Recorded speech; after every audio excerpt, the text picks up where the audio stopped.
Hi everyone, it's me again, Kuya Daniel, and I am a sales executive here at Mitsubishi Valenzuela. Sa totoo lang, araw-araw po akong nagda-drive ng kotse ko. And sa sobrang init, alam nyo ba na meron akong binili ng mga electric fan na DUSB dito sa sasakyan. Okay, so meron akong blower na nakakabit dito sa headrest, meron akong electric fan na nakakabit sa dashboard. And alam nyo ba na meron akong nabiling isang napakaganda na, what do you call this, portable fan na merong sa 5,000 milliamperes.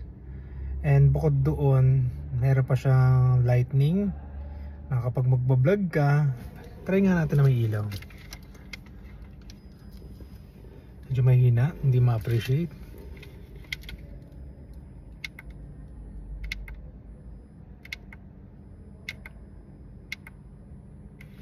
Ayan. Hindi lang ma-appreciate pero ayan o. Ganda siya. Now, ang kinaganda nito, sa totoo lang, sa loob ng sasakyan, yung hangin nito na binubuga is nanggagaling lang din sa loob. So yung aircon niya doon din galing. And alam nyo ba na napipilter niya yung mga maliliit na alikabok. Kanina actually nilinis ko to eh.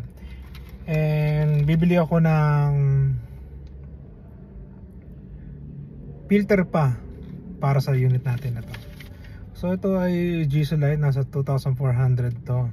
Meron pa tong parang tripod pero apat yung paa. 4-pad pala, okay? So nasa ganun halaga siya. Pag binili nyo nasa labas to, medyo may kamahalan. So maganda bilhin nyo to sa TikTok account. Nabili ko siya ng 2.4, so nasa 2.5 siya.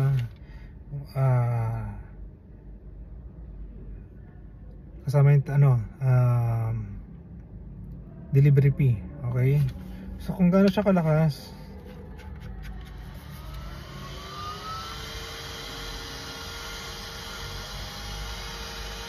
and po kayo pa magaling yung buhok natin. And malaki yung sakop niya sa panya na to. Pagkati sana. So abing gusto ko ito yung filter niya. So patayin ko lang. And buksan natin. Ayan. Medyo putim na siya oh. Kanina sinabon-sabon ko to eh. Dahil di pa ako nakakabili ng filter niya. So pakita ko sa inyo yung loob niya. So hindi siya andar na hindi nakakabit na tong cover. Okay. Pero ang laking bagay niya na sa loob ng sasakyan. Kasi saan ba napupunta yung mga maliliit na alikabok kundi sa baga natin. Okay, so bilhin na kanina to kasi safe to para sa mga bata.